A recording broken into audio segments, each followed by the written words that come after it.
This is KFGO For A Cause, brought to you by Neil Van Dam and the Van Dam Financial Group. He's in studio with us again. Neil, welcome back. Good morning. And it's Habitat for Humanity season. The builds are going to start happening. You guys, we're asking you to pick up some hammers and to make things happen this summer. It was a very short window, so I was like, we better call Pete and talk about Habitat. Right. By the way, first of all, we were talking about it on the break, but congratulations on your very first hard hat breakfast. I was so pleased that I got the chance to be there with you guys, because what a great kickoff to Habitat season. Yeah, it was awesome. You know, our first one, we didn't really know what to expect, but had some great guidance actually from other Habitat affiliates that do kind of the same event. So we had 250 people in the room when we were looking to have 200, and we had 250, and a lot of really good engagement and new people to the mission, which was one of our great things that we wanted to bring to. So okay, but there were headline news coming from that event. Yeah. Number one, you've got a name change. Yeah. Yep. So we went from Lake Agassiz Habitat for Humanity. We spent 34 years trying to spell that right, and decided to go to Habitat for Humanity Fargo Moorhead area. Just defines our area a little bit better. Obviously a little easier to market, but we had a lot of confusion with, Grand Forks has got a Habitat affiliate too with their Habitat for Humanity Red River Valley.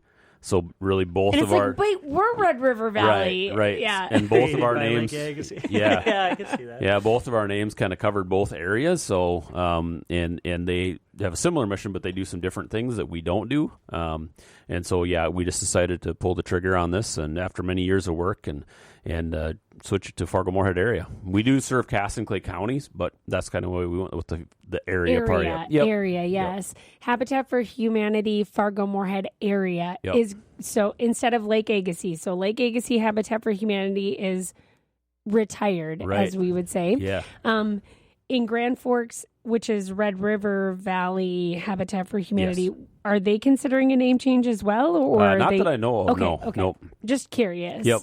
I know that it was I love the explanation of like how you get each other's calls, you get each other's mail. It's just this constant back and forth of which one is which. Yep. So this is just a better definition of who you are. Right. I love that. Yep. Other big things that came out of your news, I guess, during Hard Hat Breakfast. I mean, a name change is a big one, but also just the news of what this summer is going to bring and your builds, because you've got a big year this year. Yeah, so we're doing 4 homes. They're all going to be in Moorhead this year. We're doing a little bit different. We're actually partnering with a for-profit builder. Thompson Homes has been a great partner with us for many, many years. We've actually contracted with them to build 2 of our homes for us. That'll allow us to focus really our volunteers on 2 builds, really do a good job, get them done quicker, things like that. And that's a pretty nationwide trend. Yeah, thank you. Yeah. Just the finding our volunteer leaderships is getting a little bit more challenging. So that limits the number of homes we can build, the number of families we can serve. And when you bring in partners like the builders in the community, home builders or the BIA now, they all want to be a part of our mission. And so we thought, hey, let's do this. Let's serve more families and bring in some more partners that way. Kudos to Thompson Homes for stepping up. Yeah. Yep. Yeah. And this isn't their first year again. We haven't contracted with them, but they've certainly been a great partner of ours for many years. Okay. So 4 builds this summer. Let's take it back even a little bit further. Let's rewind this tape a little bit, because how do you find your families and what does that process look like? Because I think one of the big things that Habitat likes to push as their mission is like, you're not a handout, you're a hand up. Yeah. And the amount of money and time that's put in by these homeowners really means they are the homeowners. Like you aren't giving away houses. This process starts at the application, and they are in this process 100%. Yes. And that's an important thing. Thanks for bringing that up. We've built 86, or we've served 86 families over our last 35 years. Worldwide, our mission has served over 65 million people. Habitat for Humanity has never given away a house. We've not done the tear your mortgage up at the end of the build. That's not of our mission. It wouldn't be successful if we did that. So it's a true partnership. We all of our families, we look for a need. So they're living in deplorable situations or overcrowded, too expensive. things like that. We look for a willingness to partner, and that's where you mentioned they have to put sweat equity into building their homes.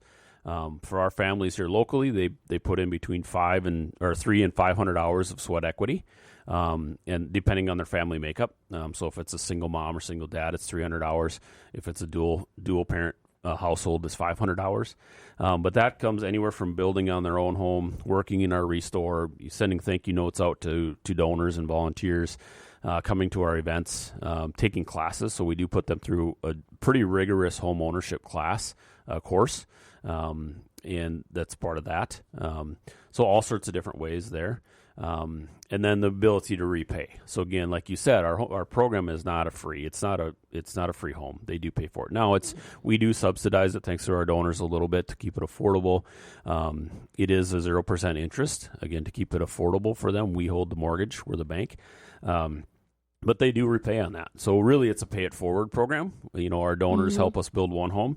That family will repay their costs of their mortgage back to us, which will help us sustain our mission and build future homes. So, I think that's an important piece that not everybody knows when they hear Habitat for Humanity. They're like, oh, they build homes and give them to people. It's not at all the process. Nope. It is so much more, for lack of a better term, it's so much more complicated than that, right? Yeah, it would be really easy to just build a home and be like, here you go. But it's a complicated process for a reason. This is housing, right, which is also complicated all in itself. And you're also teaching someone how to be a homeowner almost 100% of the time. Yeah.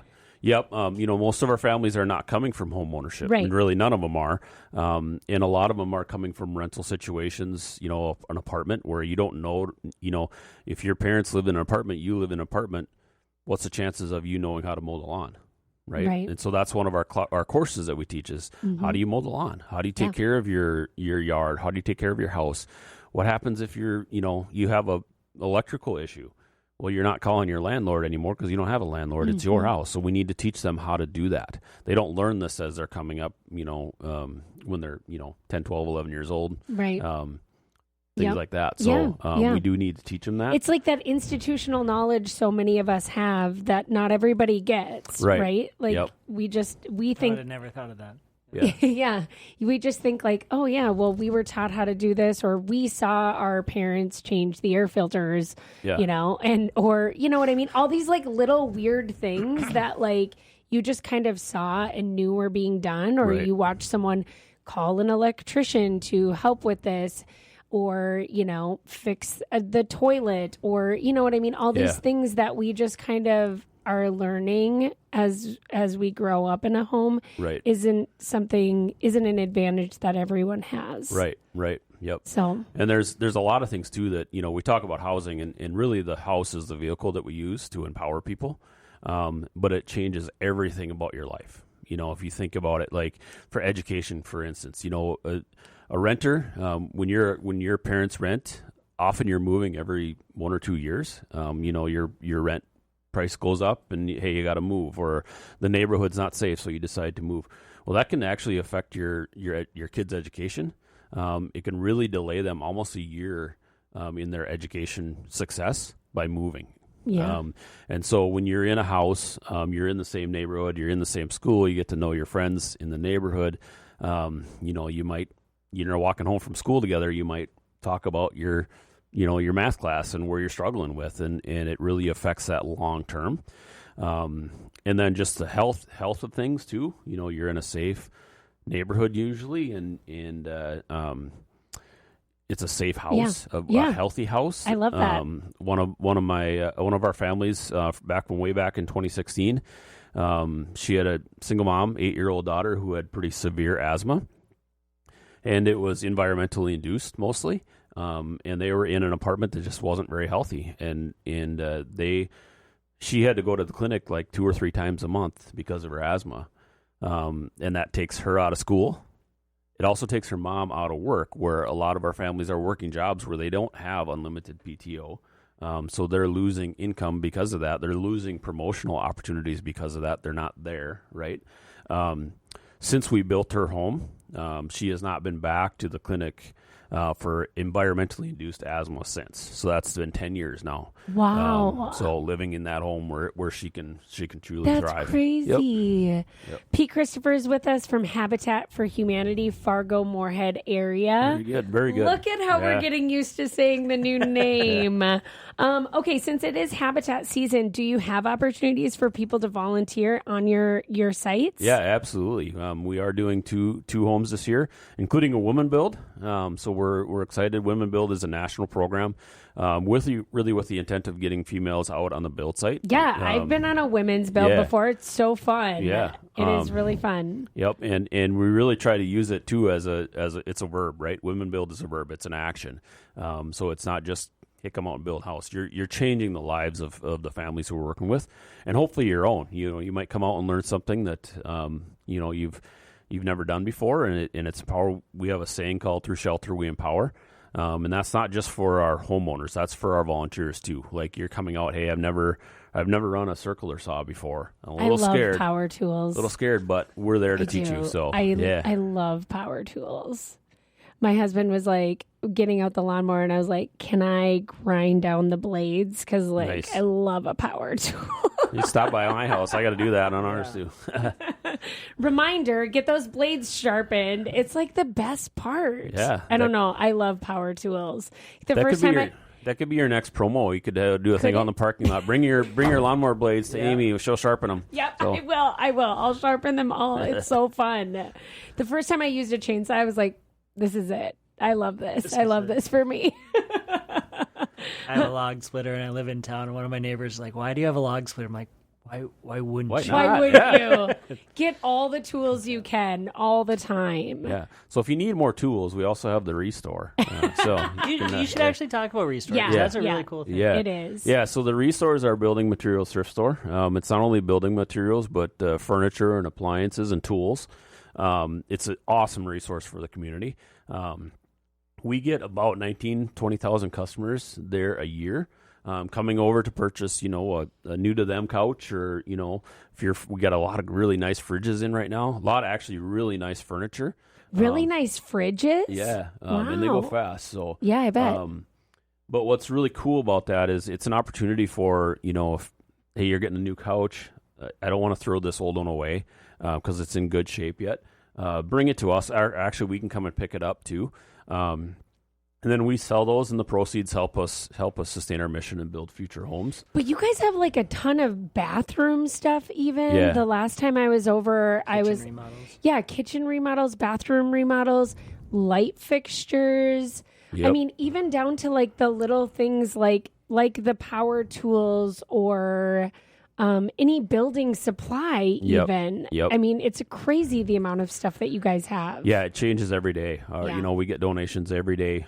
We go out and pick up things every day. So if you really want to look for something, you kind of got to come back and shop us. But windows and doors, we have a lot of great companies in town that, unfortunately, if they make a mistake on a window, it's great for us because they bring it over to us, and people can use that to improve their own home or build a shed or whatever you're looking to do. We do carry some new things there too. We just about a month ago we started carrying beds, so brand new beds. They're the beds in a box thing, so you get to cut them open and watch them expand, which is always fun. We do carry some paint. It's actually recycled paint, so it's keeping paint out of landfill, but it's really good quality paint. We do some small tools, some other flooring, things like that. So some new products we carry, but mostly used and very, very unique a lot of times. So Yeah. And I mean, I've even done the thing where I just like call Restore. I'm like, hey, yeah, I don't want to run all the way over there, but like, do you have a lot of this in stock right now? Because if you do, I'm going to come over today. And if not, I'll call you again next week. Yeah.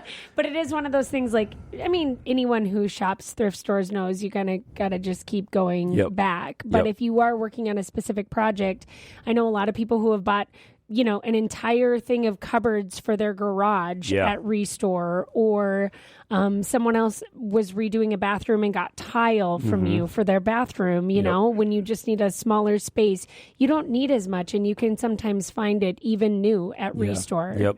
And we have a lot of like office chairs right now. So we have a lot of companies when they do, hey, we're going to get new office chairs.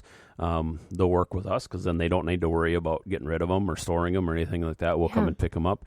We actually share that with the other restores in Minnesota. There aren't any other in North Dakota, but if we get a couple hundred office chairs, that'll take us a long time to sell them. So we'll call some of our other restores and say, hey, come up and get a truckload of these. We do pick them up. Yeah. Yeah, we've spent. Neil's getting new chairs. We just expanded our office like 4 days ago and got new chairs for everybody, and the other ones are good. And we're like, what do we do? What do we do with these? It feels wrong. Yep. But we come and pick them up, and they sell really well. There's a fun fact: if you're a deer hunter, an office chair is a really nice thing for your deer stand if it's big enough. So they're comfortable. You can take a nap in them if it's a little slow. We have a lot of people that do that. But yeah, small, medium, big business. I mean, we've worked with some of the biggest companies in town and spent weeks at their facility pulling things out. Yeah, so, that's amazing. Yeah. How many restores are in Minnesota? I think there's 10 now. Wow. And 3 of them are in the Twin Cities. So there's that. The closest one to us is Alexandria. But here's another fun fact. We're actually the third most profitable restore in Minnesota, trailing only the two of the Twin Cities. There's a new one in the Twin Cities that just came online, but so we're good thrifters around here. Yep. We are really good thrifters, I feel like. Yep. I mean, our thrift stores are really good. People frequent them. Yep. I don't know. I think we have like a really good thrift mentality around here. Well, I think we're not, we're certainly not a throwaway community. We like things to have new lives and continue that. And, we have numbers that we calculate too, that we keep about 2 million pounds of things out of the landfill every year just through our restore program. Wow. So. And restore is like right in the heart of Moorhead. Yeah. 11th? Yeah. 210 11th Street North. Okay. And that's where our Habitat offices are too. We got some construction over there right now with the underpass, but it's really they've done a great job in communicating how to get to different places. Sure. That project's supposed to be done in November, which is going to be awesome. That underpass on 11th is going to be amazing for us. So. Moorhead has some muscle memory of how to do the whole construction for an underpass thing. They know it'll be worth it. Right. Yeah. What's the youngest for a build? So Youngest if I age? was to bring age? my kids Great to help, question. Yeah, so you can you have to be 16 to be on site, 18 to run power tools and be up on a ladder and things like that. We have done some like youth group things, when we do post-construction cleaning, where we know there's not going to be, hopefully you're not going to get hurt by pushing a broom. But we do have to, for some insurance reasons, it has to be 16 and 18 on site. So yeah, that's a good question. And then to get a group together to build, what's the process for that? Yeah, you can just reach out to me or our community engagement person. His name is Davin, and it's just Davin at habitatfm.org or Pete at habitatfm.org. I deal with the money and the sponsorships and stuff like that, but Davin is great to get our volunteers on site. We can have groups. Generally, 8 to 10 is a really good number for us, and you can sign up for like a half-day shift or a full-day shift. But yeah, it's a really impactful thing. I go and talk to groups all the time, and almost every time somebody will say, "Hey, I helped put the windows on it in that house on University. How are they doing? How's that family doing?" So they remember that it's a tangible thing. You can touch and feel it, and it's there for generations. Yeah, so there was a women build in West Fargo that I was on years ago now. But every time I drive by, I purposefully drive by that house. Yeah. I don't know why. Yeah, just like any other construction person in town who's really obnoxious in the car the whole time. I built that, I did that, Well, what a great team building project too, because for you get to spend the day together doing something that helps, and then every parent gets to brag to their kids. Right. I built it. Yeah, I helped build that. Yeah. Maybe I moved some flooring in, but someone else did it. We've got one of my favorite stories about that is so unfortunately when Officer Mosier was killed, the wife of the person that shot him wanted their house got destroyed and all that, and she wanted that house to go to something good and named Habitat for Humanity. So the city worked with her and actually tore down that house and then turned the property over to us, and we rebuilt on that property. But what was really cool about it, we had actually Chief Todd speak at an event for us, and he said his mom lived in that neighborhood, and so he always drove by there to go check on his mom. Mm-hmm. And then after Jason was killed, he found himself, and I remember these lines. He said, consciously or unconsciously, subconsciously, I guess, he found himself taking a different path. He didn't want to drive by that spot anymore. Yep. And then he goes, once the Habitat house started, he said, I found myself driving by there. We had them on site. They came out and helped build. I love that. So he said, I started driving by there to check the progress of that. Yeah. So the Fargo PD came out many days and built with us. The Mosier family actually came out and built with us. I remember Rachel signed one of our 2x4s right by where the fridge goes, and wishing the family a new success in this, difficult situation, turning it into something cool. Yeah. That's like healing. Right. That is healing. Yeah.